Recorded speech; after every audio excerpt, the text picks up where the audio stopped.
میگوییم به شما بیننده‌های عزیز شبکه سفینه. بعد از 7 روز باز رسیدیم به دیدار همدیگر. این برنامه نوبتی خونی توجیکستان است و امروز قرار داریم در خانه اپای نازنین. بار دیگه سلام علیکم. خب امروز کدام خوراک رو آماده میکنیم تو بیننده‌های عزیز از آغاز واقف شوند که کدام خوراک و کدام خوراک ملی تاجیکی امروز آماده میشود از جانب شما؟ ما امروز آماده میکنیم چی؟ خوراکی داملما. خوراک داملما یعنی که امروز خوراکی آماده میکرده شما داملما نام داره. یعنی که بیننده‌های عزیز داملما خوراک معمولی مردمی تاجیک و برای این خوراک چون همیشه لازم است بگذار بهترش خودش گوید نازنین کدام محصولات رو استفاده میبریم امروز برای داملما؟ ما برای داملما امروز آماده کردیم گوشت. خب ببینم با شما کمک رسانم. خب استفاده میبریم امروز برای داملما کرم، سبزی، کبودی ها، قلمفوری بلغاری، پیاز، روغن دنبه، خب کارتوشکا، گوشت، سیر پیاز و خوکه های خوشبوی کننده زیره و مرچ. از جمله پمیدور. از همین لحاظ من فکر میکنم بیننده‌های عزیز که اون نفرانی که تازه به شبکه سفینه پیوستند بار دیگر خاطر رسان مینمایم که ما قرار داریم در خانه خب اپای نازنین و امروز آماده میکنند داملما خوراک ملی تاجیکی و من خلل نمیرسونم. بعد از چند لحظه برمیگردیم و شروع میکنند به کار نازنین و خب تا کدام اندازه لذیذ میآید خوراکش تا کدام اندازه از عهده خب پختن داملما میبراید شما بیننده‌های عزیز در آخر برنامه خواهید فهمید و بعد از چند لحظه برمیگردیم. ما رو همراه باشید.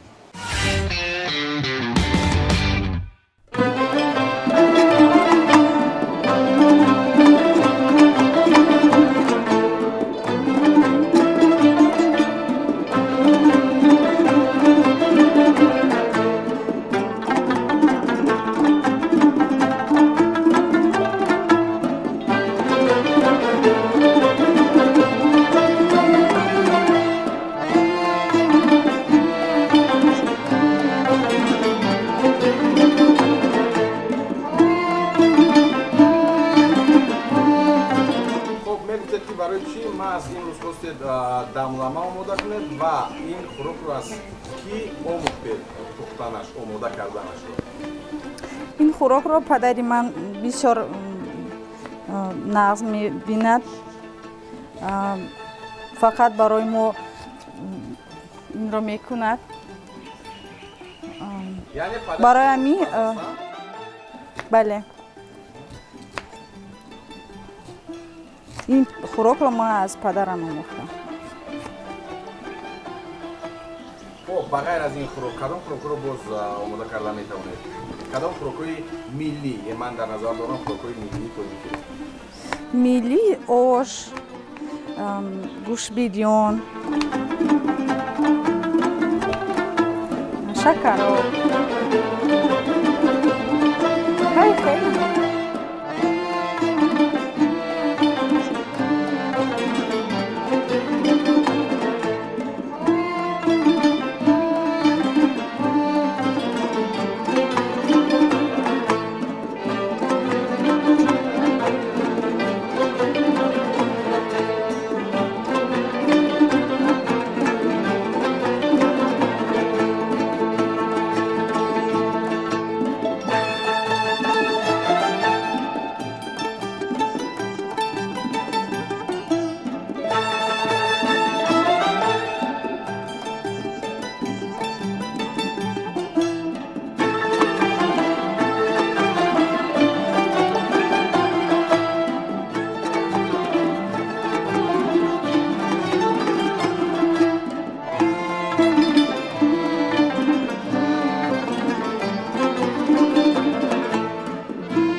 گفتنی هستم که همین خیلی خوراکا تیار کردن یاد گیرن.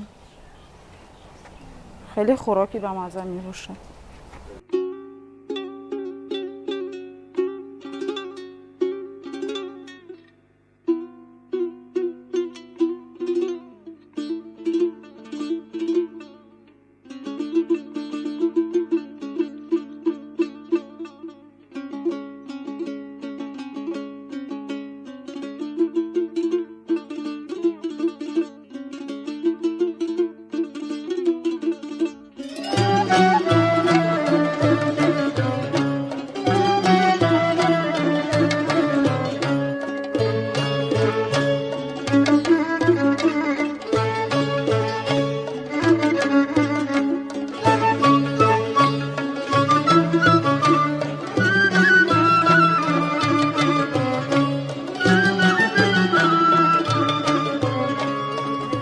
мози омода кардем помидор, пиёз, картошка, сабзи, қаламфури булғорӣ, навбати рогани думба.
акнун як қисмат кори мо қариб ки 40% ба анҷом расид, аниқтараш ба анҷом расонд нозанин. Яъне имрӯз то ҳол чӣ кор карданд?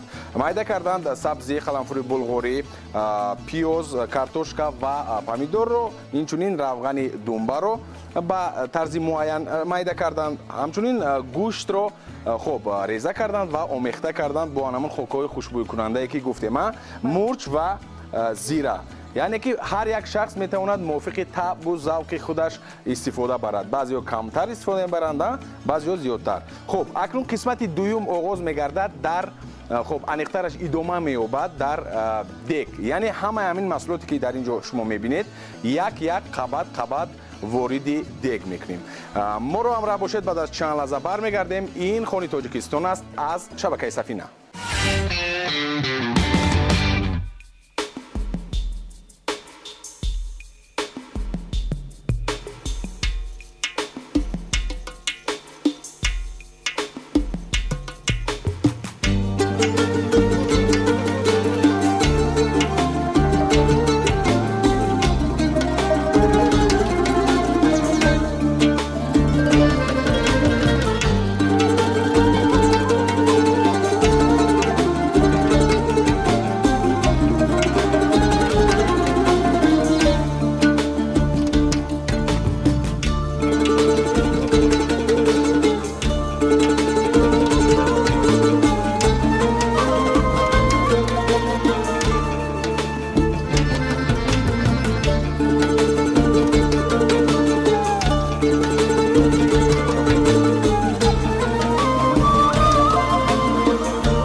акнун бинандаои азиз, он маҳсулоте ки омода кардан, миқдораш реза кардан, нозанин вориди дег кардан ва ман аз пурсон мешавам ки хуб акнун чӣ кор мекунем? Ҳамаи маҳсулотро андохтем, а?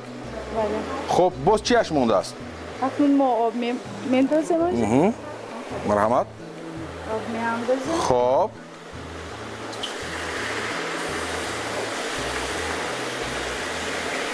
баъд ами капуст қабатҳои аввали мегирем. яъне қабатҳои аввали карамро бо ино пурра мепечунем. Хуб, акнун баъд аз об рехтан бо қабатҳои болои яъне карам чӣ кор мекунем?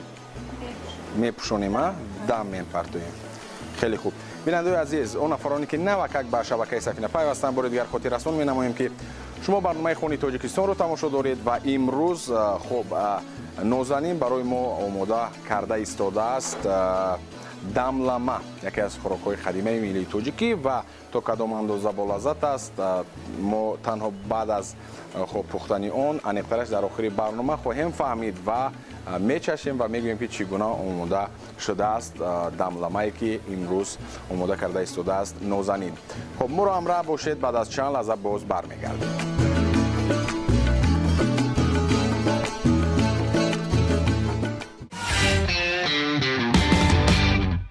билохира хӯроки мо омода шуд.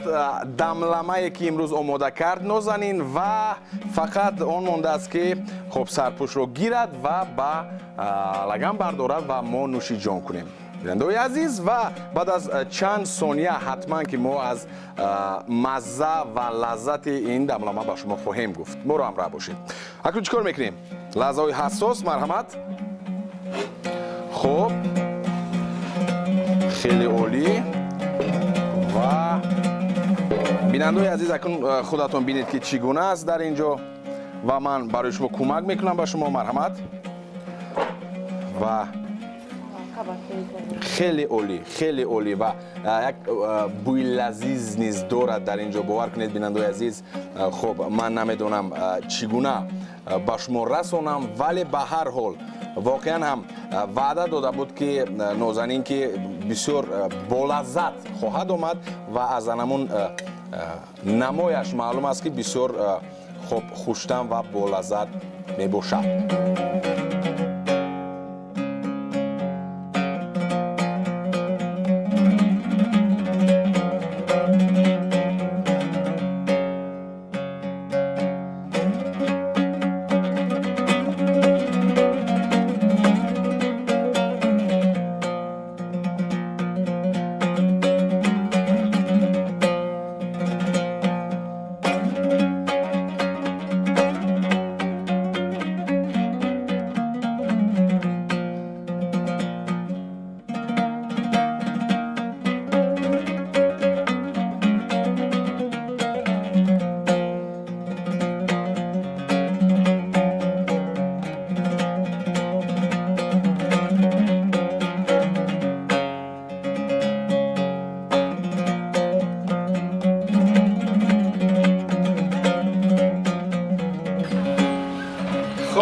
воқеан бинандаои азиз, ҳар он нафаре ки шабакаи Сафинаро тамошо дорад ва мебинад ин лалило дар дасти ман, бешубҳа оби даҳонаш мерезад, низ гӯям хато намекунам ва мо баъд аз чанд лаҳза инро истеъмол мекунем, аниқтараш мечашем ва ман бояд гӯям бинандаои азиз ки хӯроке ки имрӯз омода кардан сирф тоҷикӣ аст, хӯроки миллии тоҷикӣ ва ҳар яки шумо тавсия медиҳем ки дар хонаатон барои наздикон, барои хешу ақрабо, барои дӯстон омода мекунед ва истеъмол мекунед.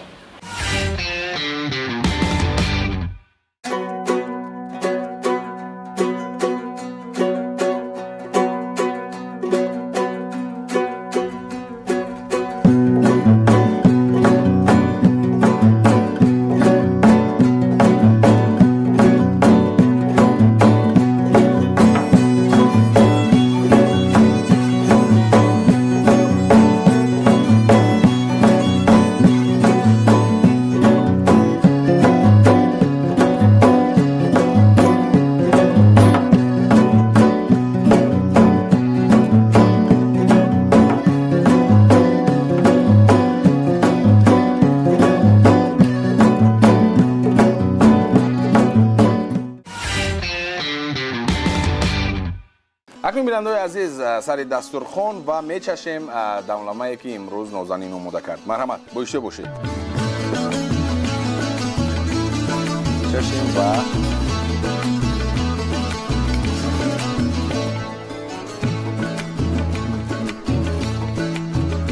واقعا هم بینندگان عزیز چون در بالا قید کردم که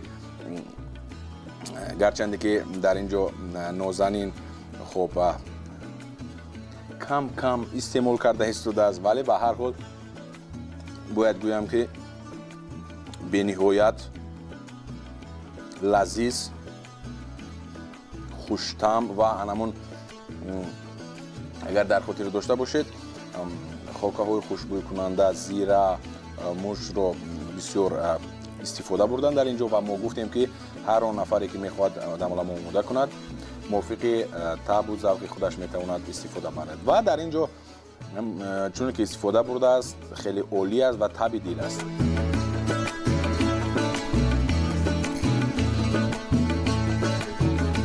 تشکر زیاد من از شما بسیار سپاس میکنم، زیرا در اینجا یک خوراکی که آماده کردید سبزوات، گوشت، همون محصولاتی که قریب همه روز استعمال میکنیم ولی در دملما باز یک طعمی خاصه خود را دارد. بار دیگر بسیار سپاس و بینندگان عزیز من باور کامل دارم که هر یک شما در خانه‌تان آماده میکنید و مخصوصا برنامه ما رو دیده زودک از پای آماده کردن دملما میشوید و هر یک شما من باور کامل دارم که برای رشد هنرهای مردمی، برای خاصتا احیا کردن خوراک‌های ملی تاجیکی سهمی ارزنده خودتان را می‌گذارید. اینجا باشه برنامه نوبتی خونی تاجیکستان به آخر میرسد. تا دیدار نوبتی سلامت بمانید. خیر دوستان.